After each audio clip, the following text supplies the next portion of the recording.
Hello साथियों, स्वागत है आपका आपके अपने परिवार हिंदी क्लासेस में। पिछले वीडियो में मैंने डिस्कस किया था, उसके आगे आज 1919 से शुरू करते हैं। ठीक है, क्या है 1919 में क्या होता है? रॉलेट एक्ट वापस आता है। क्या वापस आता है? मतलब रॉलेट एक्ट आता है, इसे बिना दलील, बिना अपील, बिना वकील का कानून कहते हैं और इसे काला कानून भी कहा जाता है। पेपर क्वेश्चन में मतलब क्वेश्चन ऐसा आया पेपर में कि काला कानून, रॉलेट एक्ट को काला कानून किसने कहा था? किसने कहा था वो बताएंगे। कौन कहा था? गांधी जी ने कहा था। किसने कहा था? गांधी जी ने रॉलेट एक्ट को काला कानून कहा था। क्या कहा था? काला कानून कहा था। और 1919 के बाद अब 1920 की बात करते हैं। 1920 में एक आंदोलन चलाया गया, असहयोग आंदोलन कहते हैं। 1920 में क्या चलाया गया था? असहयोग आंदोलन। कौन सा? असहयोग आंदोलन चलाया गया। असहयोग आंदोलन चलाया गया। ठीक है, और 1920 में इसकी शुरुआत कब हुई थी? असहयोग आंदोलन की शुरुआत कब हुई थी? इसकी शुरुआत बताओ कब हुई थी? बताएंगे जल्दी से। कब हुई थी? 1 अगस्त 1920 से क्या होता है? असहयोग आंदोलन शुरू किया जाता है। 1 अगस्त 1920 से क्या किया जाता है? 1920 से कौन सा? असहयोग आंदोलन चालू होता है। और कहते हैं 1921-20 के बाद 1922 में एक घटना होती है, चौरी चौरा, है ना? कौन सी घटना होती है? चौरी चौरा नामक एक स्थान है जो कहाँ पर पड़ता है? उत्तर प्रदेश, गोरखपुर में। कहाँ पर? उत्तर प्रदेश गोरखपुर में एक स्थान है चौरी चौरा। कौन सा है?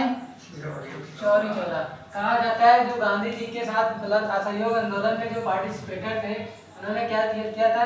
जो ब्रिटिश स्थान के जो थे, थाना पूरा जला दिया था। क्या कर दिया था? जहाँ पुलिस लोग रहते हैं वहाँ उसको जला दिया गया था।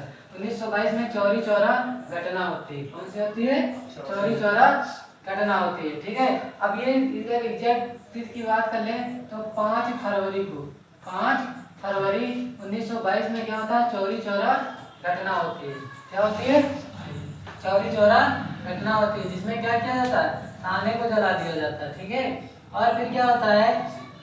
इससे गांधी जी बहुत दुखी होते हैं। गांधी जी क्या होते हैं? बहुत ज्यादा दुखी हो जाते हैं। कौन दुखी हो जाता है?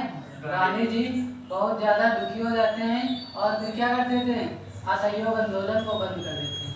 असहयोग आंदोलन को 1922 में क्या कर दिया गया? बंद कर दिया जाता है।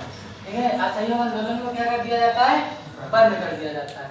ठीक है, फिर 1923 की बात करते हैं। 1923 में क्या होता है? एक पार्टी की स्थापना की गई थी। किस पार्टी की स्थापना मतलब की गई थी? स्वराज पार्टी की। स्वराज पार्टी का गठन किया गया। स्वराज पार्टी का गठन किया गया था। ठीक है, स्वराज पार्टी का गठन किया गया। ठीक है, इसमें क्या कहा गया? इसकी स्थापना मतलब जो गठन किया गया, इसमें 3 लोग थे। एक तो थे देश क्या थे? चित्तरंजन दास। कौन थे? सीआर दास। ठीक है, सीआर दास। कौन से? सीआर दास।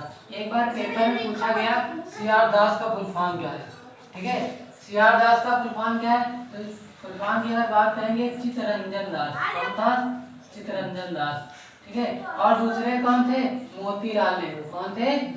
मोतीलाल नेहरू। ठीक है, दूसरे कौन थे? मोतीलाल नेहरू। ठीक है, तो स्वराज पार्टी का गठन कब हुआ? 1923 में। किसने पार्टी का गठन किया? चित्तरंजन दास और मोतीलाल नेहरू ने। ठीक है, आगे बढ़ते हैं। ठीक है, बहुत इंपॉर्टेंट चीज है। ठीक है, क्या होता है? ठीक है, 1923 में जो पार्टी बनाई गई थी स्वराज पार्टी। कौन सी? स्वराज पार्टी। उसे के पहले क्या नाम दिया गया था? कांग्रेस खिलाफत स्वराज पार्टी। क्या नाम दिया गया था? कांग्रेस खिलाफत स्वराज पार्टी। ठीक है, क्या दिया गया था? कांग्रेस खिलाफत Swaraj party.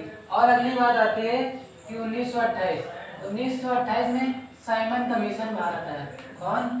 Simon commission Bharat आया। ठीक है, साइमन कमीशन भारत आया। ऐसा जो साइमन कमीशन की स्थापना की अगर बात की जाए, साइमन कमीशन का गठन कब हुआ? ठीक है, साइमन कमीशन इसका गठन कब हुआ अगर पूछा जाए तो इसका गठन कब हुआ 1927 में हुआ था। कब हुआ था 1927 में साइमन कमीशन का गठन हुआ। परंतु ये कब वापस आया मतलब भारत में कब आया 3 फरवरी। कब आया 3 फरवरी 1928 में भारत आया। कहा जाता है अभी आगे में एक परीक्षा थी यूपी टेट यूपी टीईटी की परीक्षा में शायद मुझे लगता है यूपी टीईटी की परीक्षा थी टेट की। उसमें क्वेश्चन पूछा गया था साइमन कमीशन का गठन कब हुआ। ये सब चीजें इंपॉर्टेंट है। साइमन कमीशन का गठन कब हुआ 1927 में। साइमन कमीशन भारत कब आया 3 फरवरी 1928 में। साइमन कमीशन के बाद कहा जाता है इसके अध्यक्ष कौन थे। इसके अध्यक्ष साइमन कमीशन के अध्यक्ष कौन थे कहते हैं सर जॉन साइमन थे। कौन थे सर जॉन साइमन इसके अध्यक्ष बनाए गए थे। कौन बनाए गए थे सर जॉन साइमन इसके अध्यक्ष बनाए गए थे। ठीक है इसमें जब ये आया था तो इसमें 7 सदस्य थे। कितने सदस्य थे 7 सदस्य थे। ठीक है कितने सदस्य थे 7 सदस्य थे। लेकिन इसमें एक भी कहते हैं भारतीय अगर पेपर में पूछ लिया जाए ठीक है कि जो साइमन कमीशन में कितने सदस्य थे 7 सदस्य थे। साइमन कमीशन जो आया भारत उसमें 7 सदस्य थे।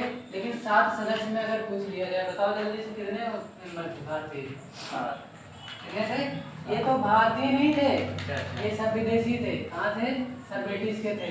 भारत के कितने थे एक भी नहीं थे। भारत के एक भी नहीं थे। ठीक है भारत के एक और नहीं थे। इसलिए साइमन कमीशन का विरोध होता है। तो क्या होता है साइमन कमीशन का विरोध होता है। साइमन कमीशन का विरोध होता है और उसी में आपने नाम सुना होगा हमारे जो मेन लीडर थे लाला लाजपत राय। ठीक है लाला लाजपत राय इन्होंने क्या किया लाला लाजपत राय इन्होंने क्या किया जब साइमन कमीशन का विरोध कर रहे थे तो इन्होंने क्या हुआ लाठी और डंडों से इनको मार दिया गया। ठीक है लाठी और डंडों की चोट लगने से इनकी मृत्यु हो गई। क्वेश्चन इस तरह पूछा जाता है कि लाल बाल और पाल ये तीनों किस नाम से जाने जाते हैं। तो लाल से हो गया लाला लाजपत राय। कौन हो गए लाला लाजपत राय। बाल से क्या हो गया बाल गंगाधर तिलक और जो थे पाल कौन थे इनका नाम था बिपिन चंद्र पाल। कौन था बिपिन चंद्र पाल। ठीक है कहते हैं इनकी बहुत अच्छी दोस्ती थी। ठीक है लाल बाल पाल के नाम से कौन जाने जाते थे लाला लाजपत राय बाल गंगाधर तिलक और बिपिन चंद्र पाल। ठीक है तो ये जो 1928 की घटना और फिर 1929 में क्या होता है पूर्ण स्वराज प्रस्ताव आता है। 1929 में पूर्ण स्वराज प्रस्ताव आता है। कौन सा पूर्ण स्वराज प्रस्ताव आता है कब आता है 1929 में। कब आता है 1929 में पूर्ण स्वराज प्रस्ताव आता है जिसमें पूर्ण स्वराज की मांग की गई थी। और यहीं पर कांग्रेस अधिवेशन हुआ था। इसके अध्यक्ष कौन बनाए थे लाहौर में अधिवेशन हुआ था। इसके अध्यक्ष कौन बनाए गए थे पंडित जवाहरलाल नेहरू बनाए गए थे। ठीक है पूर्ण स्वराज का प्रस्ताव कब आता है 1929 में आया था। और इसके अध्यक्ष कौन बनाए गए थे इसके अध्यक्ष पूर्ण स्वराज प्रस्ताव आता है। इसके अध्यक्ष कौन बनाए जाते हैं कहते हैं इसके अध्यक्ष पंडित जवाहरलाल नेहरू। इसमें बनाया जाता है पंडित जवाहरलाल नेहरू को इसका अध्यक्ष बनाया जाता है। नेहरू को क्या बनाया जाता है इसका अध्यक्ष बनाया जाता है। ठीक है आगे चलते हैं 1930 के बाद 1929 के बाद कहते हैं 1930 में क्या होता है 1930 में ये देखेंगे ये क्या होता है नमक सत्याग्रह चालू होता है।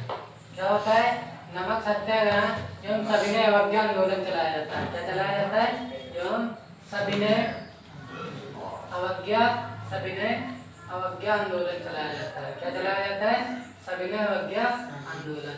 कब से कब तक चलाया जाता है इसका जो टाइम पीरियड था 1930 से 34 के बीच में था 1930 से 1934 में। ठीक है 12 मार्च इसी में क्या होता है, गांधी जी नमक सत्याग्रह करते हैं और सविनय अवज्ञा आंदोलन का शुभारंभ करते हैं। ठीक है, कहते हैं कि जो 12 मार्च 1930 को महात्मा गांधी ने, ठीक है, अपने 78 लोगों को साथ, महात्मा गांधी जी अपने 78, कहते हैं नमक सत्याग्रह जो होता है इसमें गांधी जी किसने, गांधी जी अपने 78 सदस्यों की टीम लेकर क्या करते हैं, नमक सत्याग्रह पर निकल पड़ते हैं। ठीक है, कब, 12 मार्च, कब 12 मार्च 1930 में, 12 मार्च 1930 में गांधी जी क्या होते हैं, अपने 78 सदस्यों की टीम लेकर कहां पर निकल पड़ते हैं, ठीक है, नमक सत्याग्रह पर निकल पड़ते हैं। ठीक है, और कहते हैं ये क्वेश्चन पूछा जाता है कि जो इसी को दांडी यात्रा शुरू की जाती है, क्या शुरू किया जाता है, दांडी यात्रा। ये कहते हैं 12 मार्च 1930 में गांधी जी अपने 78 सदस्यों की टीम को लेकर क्या करते हैं, साबरमती आश्रम से,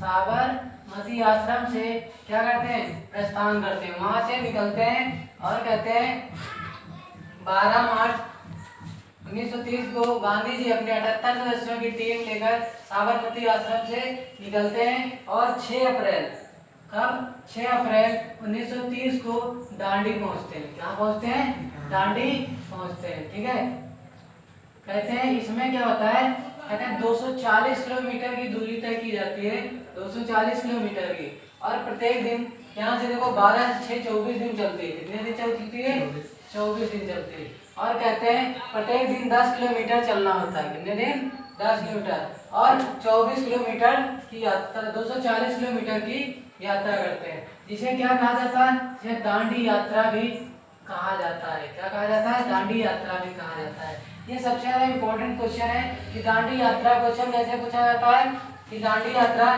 कब से कब तक शुरू हुई। तो दांडी यात्रा का जो टाइम पीरियड था 12 मार्च 1930 से 6 अप्रैल 1930 तक। कब तक, 6 अप्रैल 1930 तक। गांधी यात्रा जो दांडी यात्रा थी 12 मार्च 1930 से 6 अप्रैल 1930 तक चलती है। और इसी में क्या होता है, जो सविनय अवज्ञा आंदोलन चलता है, सविनय अवज्ञा आंदोलन, कौन सा, सविनय अवज्ञा आंदोलन जो चलता है उसमें क्या होता है, गांधी जी को गिरफ्तार कर लिया जाता है, गांधी जी को अरेस्ट कर लिया जाता है। क्या होता है, गांधी जी को गिरफ्तार कर लिया जाता है और इन्हें कहाँ पर शिफ्ट किया जाता है, इन्हें गांधी जी को गिरफ्तार करके इन्हें कहाँ पर भेजा जाता है, यरवदा जेल में। कहाँ पर, यरवदा जेल में। और यहीं पर कहते हैं जो यरवदा जेल थी यहाँ पर इन्हें शिफ्ट किया जाता है। ठीक है, आगे देखते हैं। ठीक है, फिर क्या होता है आगे, अगली डेट आती है 5 मार्च 1931। 5 मार्च 1931 में क्या होता है, जो गांधी इरविन समझौता होता है। कौन सा समझौता होता है, गांधी इरविन समझौता होता है। कौन सा समझौता होता है, गांधी इरविन समझौता होता है। कौन सा, गांधी इरविन समझौता होता है। ठीक है, और इसमें कहा जाता है, इसे दिल्ली समझौता भी कहा जाता है, दिल्ली पैक्ट के नाम से भी जाना जाता है। और इसे किस नाम से जाना जाता है, दिल्ली पैक्ट के नाम से भी जाना जाता है, दिल्ली पैक्ट के नाम से भी जाना जाता है। किसके नाम से, दिल्ली पैक्ट के नाम से भी इसे जाना जाता है। और जो गांधी इरविन समझौता के बाद क्या होता है, सविनय अवज्ञा आंदोलन को वापस ले लिया जाता है, सविनय अवज्ञा आंदोलन को वापस ले लिया जाता है, सविनय अवज्ञा आंदोलन को वापस ले लिया जाता है। कब वापस ले लिया जाता है, 1931 में गांधी जी क्या थे, इस समझौते के बाद इसे वापस ले लिया जाता है। उसके बाद क्या होता है, गोलमेज सम्मेलन होता है। क्या होता है, गोलमेज सम्मेलन होता है। कहते हैं 12 गोलमेज सम्मेलन होता है। क्या होता है, गोलमेज सम्मेलन होता है। ठीक है, ये कहाँ पर होता है, ये इंडिया में नहीं होता है, ये कहाँ पे होता है, ब्रिटिश में होता है। कहाँ पे होता है, ब्रिटिश में होता है। ठीक है, कहते हैं जो 12 नवंबर 1930 में पहला गोलमेज सम्मेलन हुआ।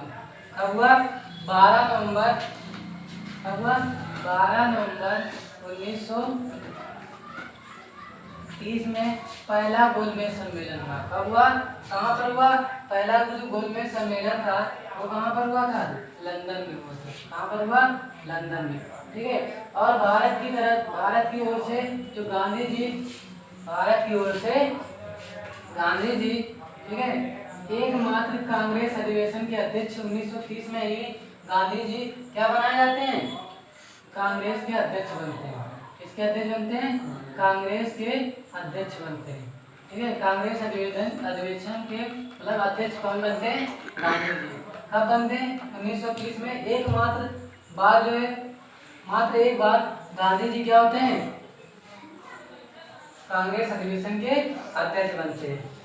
और क्वेश्चन पूछा जाता है इसमें इनमें से कौन, और जो डॉक्टर भीमराव अम्बेडकर थे, doctor Bhimrao Ambedkar, doctor BR Rao, जो भीमराव अम्बेडकर थे, ठीक है, कहते हैं जो भीमराव अम्बेडकर थे, ठीक है, वो गांधी मतलब जो गोलमेज सम्मेलन थे, 3 गोलमेज सम्मेलन में, कितने में?